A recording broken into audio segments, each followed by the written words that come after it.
let my hair look crazy. Good evening, all, and welcome to Kewl Aid. What is it? Damn, come on now. Kewl Aid Chronicles. See? That's Lourdes. That's not Madonna. No, that's Madonna. That's Lourdes. Is it? No, that's Madonna. She just looks like Lourdes when she was younger. Madonna. I don't know if y'all saw the last time, but I was complaining, talking about a girl that had underarm hair, and damn if Madonna's daughter isn't doing an ad in full regalia. Full regalia. And this is for Adidas? Somebody, Oops. a print ad. Shit. That's a little weird that they would let her go out like that. Why not? If she's all natural, she might request that. Yeah, but I mean, That's an everyday woman. Not a common thing that people do that. That's an everyday woman. Is it? Look, Are you saying women who know that nobody's gonna see under there don't shave?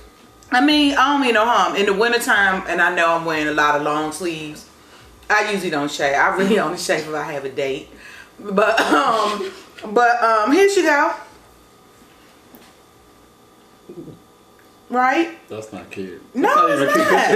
That's razor burn, Dawn. That ain't no damn razor burn. There's hair under this chick's arm. Yeah, I was about to say, can we make it a little bit bigger? That's hair. Sexy. Are you for real? That's not even a cute picture. Like conceptually, that's not pretty. I know, I kind of expected her to be a little. She didn't grow into her looks like I thought she would. Yeah, she It's ended up looking Converse. It's Converse. I'm sorry. I'm giving her too much credit. I said Adidas. I didn't know she was modeling. Maybe she's a little too much like her father. She does. That's what it is. She does look a little bit too much like her father. You know. Who's the father? Leon. He was a dancer. Andre Leon Thompson? No, child. He ain't hardly interested in her. You know he was born in D.C. Andre Leon Thompson? Yes. Really? Uh-huh. I gotta do my show. Y'all gotta help me do my. I gotta do my show. Are we gonna start this one? I was about to say, this is your show, baby. This light is in a different position than it usually is. Anyway, hello everyone, and welcome to Kewl Aid. Try that one more time. Not you. Maybe you should not say that. Exactly, Alvin. Good evening, Exactly, everyone, and Alvin. welcome to another exciting evening at the Kewl Aid Chronicles. And today on, see, I can't even talk. What is this, the 29th of? We don't want to date it. Okay. Anyway, today is the day. On the day. And I'm sure most of you have heard, actress and comedian, I guess she's an actress, Roseanne Barr slash Arnold, Watch out. has lost her #1 rated show based on the fact that she tweeted a comment that Muslims and apes had a baby, they would be Valerie Jarrett, former White House communications officer. No, she didn't. Oh, yes, you didn't know that's what she said? What do you think she did? No, God, it's my girl. What? No, she did not do. Yeah. What do you think she got fired for? I thought she got fired for talking about the president of some network or something. No.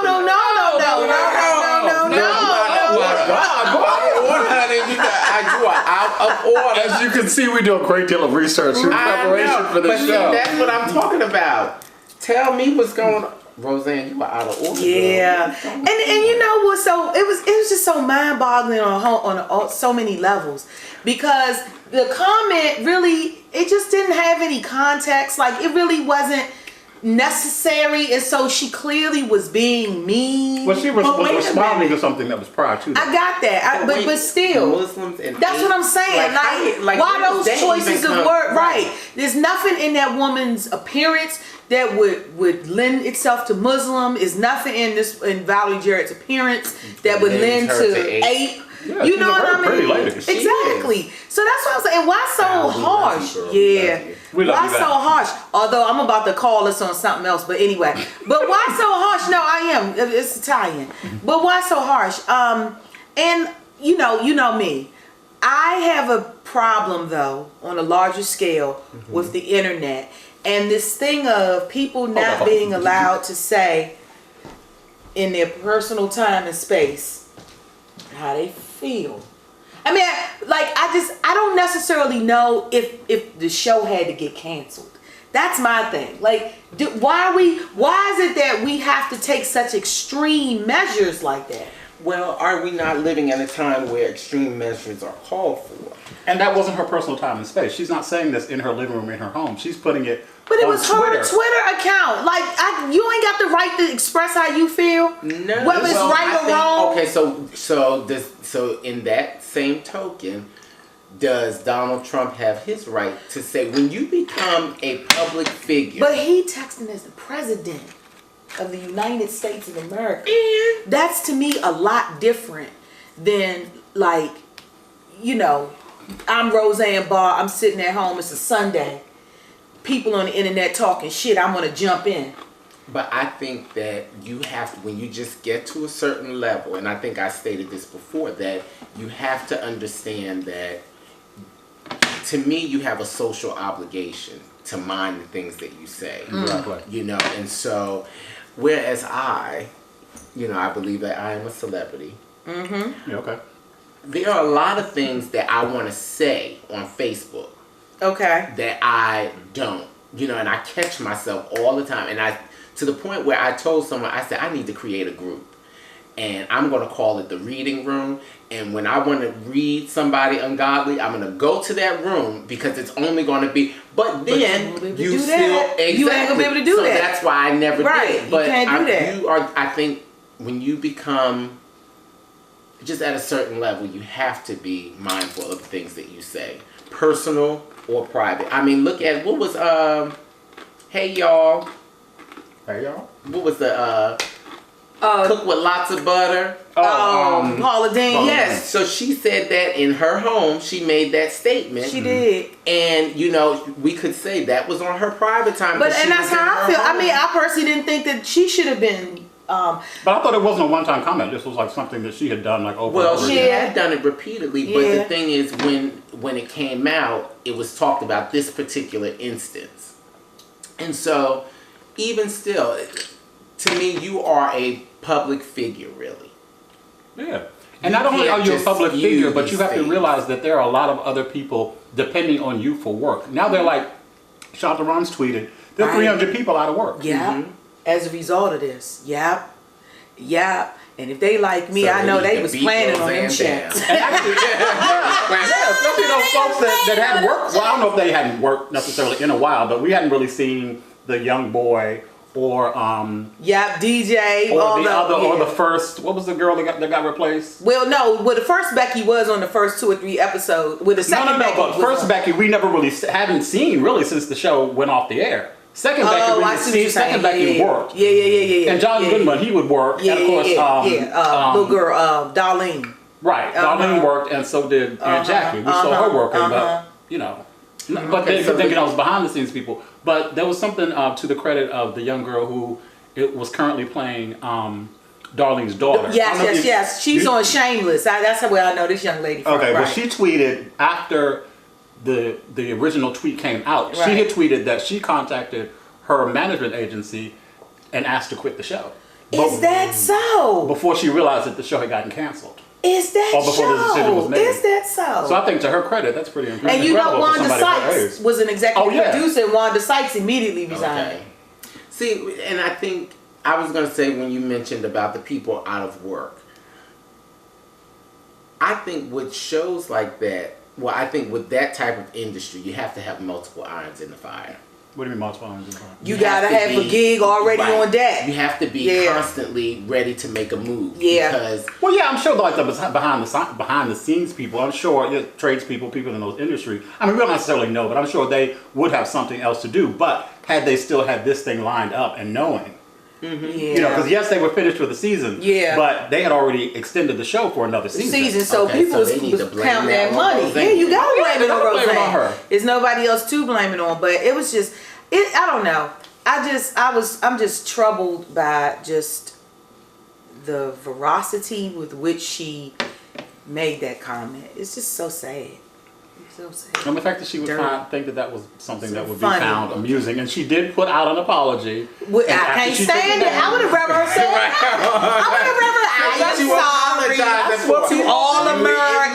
But that's what people do. But you also have to realize, well, maybe this is not something that she didn't realize, but I don't know if you guys know, but the head of the entertainment section of the American Broadcasting Company is a black woman. Maybe that's the lady is Channing Dungay. See, that's the one that I saw. She released a statement saying from Channing Dungay, president of ABC Entertainment. Roseanne's tweets, statements are abhorrent and repugnant and do not consist of the values of our network, so we have decided to cancel her show. This was there was only one thing to do, and this was the right thing to do. And see, that's the lady. And somebody tweeted that when a black woman is signing your checks, don't talk about black people. Right. Yeah.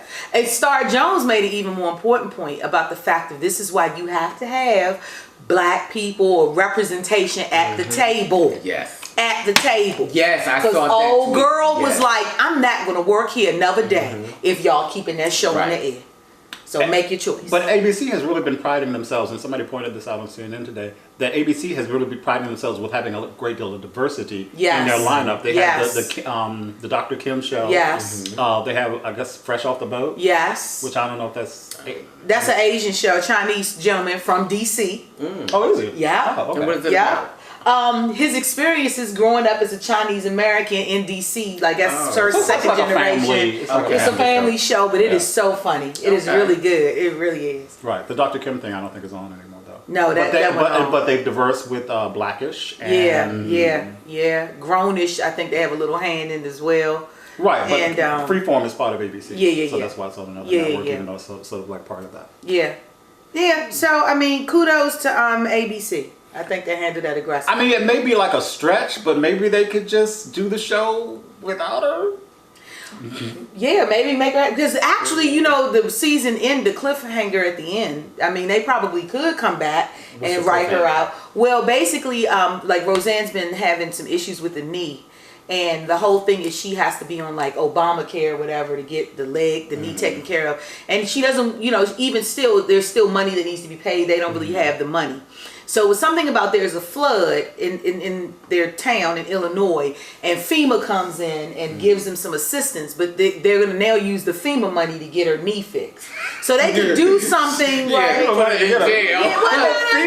for your house. Well, I mean, but you know, no, real talk though, those are the decisions that sometimes people have to make. Whether so FEMA actually gives you cash. Yeah, they give you a little bit of cash. I mean, they give you a little bit of cash to try to get back on your feet. But then, you know, Dan is a construction worker or whatever, right? Or he's at least has the ability to maybe put up some drywall and whatnot himself. So I guess his thing is, well, let's take this money and get your knee surgery, and we'll work out your new knee. Right, we'll work out the other stuff later. Maybe they could put her in the hospital and she has, you know, a heart attack. I was going to say something about that. I'm not going to speak ill of. I'm not going to speak her into the grave. But it's true. Why should 300 people be out of a job for this woman's stupidity? Well, I don't know if you guys remember, like some years ago, when Valerie Harper had a sitcom called Valerie, and she got into a contract dispute with NBC, and they went on with the show without her. I don't recall that, but okay. They literally killed off the character, and the show went on with the rest of the family, and then Sandy Duncan came in as like the aunt. Okay. And the show, I don't know how many seasons it went on after that, but it did continue on. Yeah, probably just one. I mean, it continue on, and they weren't going to be, okay, just because we're getting rid of you, we're not going to make these other people sacrifice for that. We're not going to sacrifice these other people. And see, I guess that's a good, you know, a good thing to do if you can. You don't think they can do that with? I'm not you sure. Don't think they can like, do I don't watch the show, so I don't. Even though I know it's like the Roseanne show, and she pretty much is the show. Like there aren't many scenes that she's not in. Right. Oh no, there were scenes that she's not in, like interaction with the children, but still, but not enough to carry a storyline. Yeah. So that's what I'm thinking. Would they be able to really create a storyline that's strong enough to keep people's attention without her? Because I would think like. I would think to continue this going and not sacrifice the show for one person's stupidity, that they could write that. Like, why couldn't they write that? No, not that they couldn't. But what I'm saying is the storyline going to be strong enough for it to say, okay, so yes, we're going to try to write this. We can write one season. You know, we can write this next season and we can put it out there, but. Are people going to really watch it? Is it going to be strong enough to say, this is just as good as with her on there? for it to make it another season? Or is this going to be just like the tie-over? Okay, guys, you know you got 16 weeks before, you know, you get the axe. So get your money together. I would think under those conditions, now, they that's may still be able something. to do something Yeah, like that's still that. something they could put together. Because look at what happened I with. don't know though. Cancel me, cancel, yeah. Yeah, but look, Cancel me. yeah, but cancel. they did that. That was Yeah, it like was a a quick knee decision. jerk. That was a quick decision. I don't think it was knee jerk, but okay. I mean, they did it within a matter of hours. I don't blame you. I mean, you have to think about the fact that this show could put, as it was explained on CNN today, this show was potentially next season going to bring in $60 million to the network. Really? Yeah. It's Girl, the number come back, one come writer, back, right? girl. It's number one But writer. what is the show that Kevin, what's his name, got kicked off of? Kevin Kevin. Hart? Is it, not Kevin. Is it Kevin? What's his name? Which is, give me something. Damn, I can't remember anything today. Sean Penn's ex-wife. Right. The show about DC. House of Cards, House of Cards, Right, House they of Cards. kicked him off and that show's going on. Yeah, that's true. That's true. But Robin Wright Penn is, well, she's not a Penn anymore. Robin Wright is a strong actress. I mean, right. she's going to carry that show without him, honestly. Right, so why wouldn't yeah. the rest of the cast be able to carry Roseanne without him? Because again, they Call want it the the draw, Connors. really. Well, the Connors. well, yeah. or- yeah, but I like John Goodman. I mean, John Goodman is a beast. As Jackie is an an actor. Jackie. She is an too. Oscar-nominated actress. Yeah. You're So right. why don't you pitch that idea? I know, right? I'm sure. Well, this is the I'm first. sure We just put it out there. I'm You sure know, we send somebody's this to talking about that. ABC. I'm sure somebody's already probably talking about that and trying to Follow figure up that on out. that. Yeah. I will do that. Let That me can Google be that. Okay, what we talking about media next? contribution. Um, So I have something. So this was an interesting conversation that I had. It's about mentoring. Okay, so I remember in my youthful time, way back. how, right, how wagons. people would, you know, it was just more common for people to mentor people in business and Yeah. whatever industry that Yeah. you know you chose. Whatever. Yeah. I don't see that much. Now I know that students do internships, but that's not really mentoring. It's not. And so I was having a conversation with someone, and the point they made to me, well, tell me first, do you agree that that is not something that we see as much? Or No, do I we don't not, see it. we don't hear about it as No, much? no, I don't. Okay. So I was having this conversation, and the person was expressing to me that the reason people don't mentor as much, or their belief as to why it's trailing off, is because the one who mentors is often afraid that the mentee kind of moves into that space. Oh no, I don't think that's the reason. No, because Why they do may you not think it is? necessarily have the ability to move into that space because of where their level may be. I mean, somebody can be mentoring to you and be completely disconnected from the type of business that you're in. They can just be advising you. They can be an older we're person. talking about the same industry, and so Yeah. that's where I'm saying in the same industry. So, like for yourself, if I said, I want to be a producer, Tony, can you mentor me in this? Would you give me all of that all of that you've learned? As a good mentor, This yes, you industry, would. yes. Yeah. I think it's just it's a function of time. People Okay. just don't have the time. Okay. And then the other piece of it is, a lot of times, young people will say, I want a mentor or whatever, but really what they want is somebody to hold their hand through a project. Okay. And people don't really have the professional person really doesn't have the luxury of the time or the resources to do that. And so then it requires, if you're going to do it, any due diligence, it requires that you really be engaged with that kid or whatever, or that student, person, whatever. And I just think that's really what has started to happen. It's becoming like a time management issue. People just can't make. Well, how the do those time to do situations? it. I mean, I've never been in that position. So how do those situations usually get set up? A person just sees someone that they want could It be can be as anything. simple as that. Yeah, it could or be it that. can be a introduction through someone else. There are organizations like Mentors Inc. even that do that. So maybe Mentors Inc. probably has, if that still exists, they probably have some good resources in terms of matching people in order to make that stuff happen. I mean, it could This just is a be local organization. It could just be that sometimes too. Like with our work at DCTV and things like that, people just come up there and they see you and they just gravitate towards you and they just, I'd love for you to show me the ropes, kind of thing. So I don't think it's necessarily, like you said, something that people would necessarily consider threatening, because they can stop at a point of giving, you Perfect. giving I'm glad you all you of the say information. that. Okay. Because my question would be, as a mentor, why would you? Why would you stop? Right. Because maybe you felt threatened to this person's So ability. now- Maybe you felt like, and- okay, this person's getting everything that I'm saying, and they're implementing it, and they're doing it faster than I was able to do it. And That's not which their to fault. me would be amazing, because I don't know how a lot of other people think about it, but I said if I could give any piece of information to someone and they are able to carry it and move forward, then the joy that I have is knowing that I've imparted in someone. Right, but you're in an Yeah. industry where a person wouldn't necessarily be a threat to what it is that you're doing, though. Not That's true. not true. Not true. Doing hair, if you were talking about even the hair aspect, the podcasting aspect, the show How would aspect. somebody?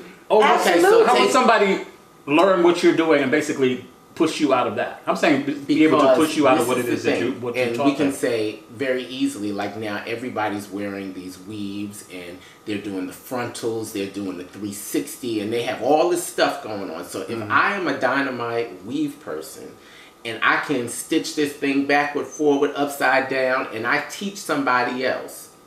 And a lot of times what happens is I may take somebody on. I may take Dawn on to be my assistant because it's very time consuming. So Dawn, I need you to braid the for me. hair, right. And but while Dawn has braided the hair, she's watching how I put this thing in. So she's now cultivating her own way of doing it. Right. And then boom, now it's Dawn's weaves and etc. Exactly. And she has become Building up because clients. she's taken what I've taught Yep. and created her own. And that's what happened. Well, oddly enough, that was kind of the situation that I learned how to do wigs from, because I learned it from somebody that I was dating and sort of took it to another level. But that was only because he had poor customer service. Okay. So, of course, he was mad at me for basically taking his customers, but I wasn't taking your customers. They were coming to me because you had poor customer service. Well, but that's not how people look at it. But but why someone would stop? I think sometimes Stop in terms of giving all the information. Well, just stop. Yeah, stop mentoring. Right. Or why would you, I guess, I don't want to say stop, but why would you hold back? Yeah. I guess. I mean, I could only see the reasons you would hold back, because maybe you felt threatened by what they were gaining. Yeah. Okay. Because you saw them, doing things faster than you were doing them. Or Because if you they're had to not learn it for receiving yourself, and you're basically teaching it to that person, so they don't have to go through all the struggles that you had to go through. Okay. But and to me again, that is how it should be. Because if I were a parent, I teach my children everything I know and make it easier for That's them. what I and try I to look do. at mentoring as a The similar same thing. Yeah. You trying to make someone else's life a little easier. Yes. And pass on what you've already learned. So the way this came about was a gentleman. We were talking about the TV shows and the podcasts and all that kind of stuff. And this gentleman, he doesn't do that, but he's in another industry that requires showmanship and all that. So he said the reason why he stopped allowing people to work so close to him was because he felt like people were just learning what what they could, and they would go on and do their own thing. And I said, as I thought about it, I was like, but isn't that the point? Yeah. And so I was thinking to myself, am I the crazy one? Because I thought that is the point, that we all learn things so that we can make it our own and move forward and have our own whatever it is. But and so what I explained to the gentleman, I said, the thing that I think you have to understand is, or the concept you have to grasp is relevance. You have to make sure you're still relevant no matter what you teach somebody else, that you are still in the seat of authority, Right. that you're still in that position to continue to learn and grow and as you climb, you can pull other people along with you. That's Right. the leader. Exactly. That's the Because leader. even if they're not learning it from you, they're learning it from somebody. Yeah. So and you if always you're not need changing the things that you do Exactly. and adding to Exactly. it, then you will be left behind, which I think is I don't want to say secretly, but I think that is really the case, that the person has been doing what they've been doing for so many years. They've mastered it in that scope, but now the times have changed and they need to move on and do or add to what they've been doing in order to keep people's interest. Yeah, that could be true, but I think it also goes back to the thing that Dawn was saying, is that people just don't have the time for that now.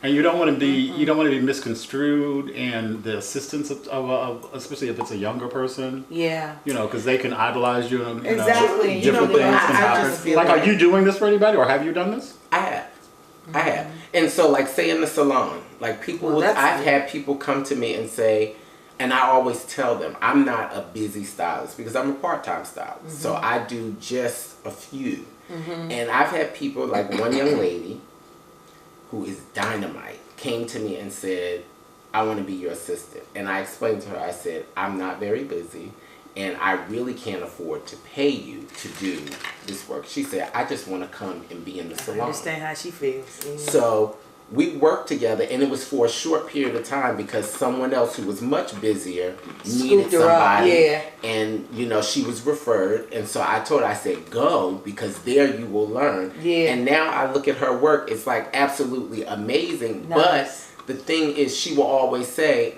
I started with him first. You know, so that's what makes me not be fearful of teaching people the little bit that I know. And they don't realize that oftentimes you think you're teaching them, they're teaching you a lot more. You know, so Yeah, because they're seeing things that you necessarily didn't see. Absolutely. So I just thought that was kind of odd. It was an odd conversation, and I was trying to get out of the person what they really were. What's the fear? Yeah. You know, what is the fear? So the lesson learned from this particular comment, from this particular topic is? The lesson learned? I mean, mentor people. Yeah. But you know what? And then to the point that you said people don't have time. See, I think we have to learn to make time for certain things. And even if you say, I don't have a great deal of time. Yeah. You know, but I do have, you know, this 30 minutes, just a phone call once a week or because whatever. we know that there's many, you know, Right. But it takes a lot to do that. It takes a lot of patience. It takes a lot of concentration. It does. It takes a person that, you know, that you're going to connect with, that it's really going to be willing to, you know, soak in everything that you're putting out there. Sometimes those matches don't always come. True. You get frustrated. I'm not getting paid for this. You know, go on with the True. business. But then think about the reward of it. So even if you do meet somebody who's not the ideal mentee or person, or you see, you know, this is not really going right, you put out the effort. And like I tell people, even with a lot of things, we have to continuously put out those good things, put out the effort for things, because without the effort, it's nothing. You know, nothing beats a failure but a try. Okay. Well, Tell me that. I can't see from here. it's a time. I really can't say it. What's this up? Oh, we got 1 minute. Oh, well, then we can't do nothing in a minute. Just rap it, and then we'll just do it. Yeah, okay. Oh, do we? Because there's no rap in the other ones. Okay, I don't need to rap. I mean, why? Well, since you haven't watched them, you don't see how I close them out. The music just starts, and the credits roll.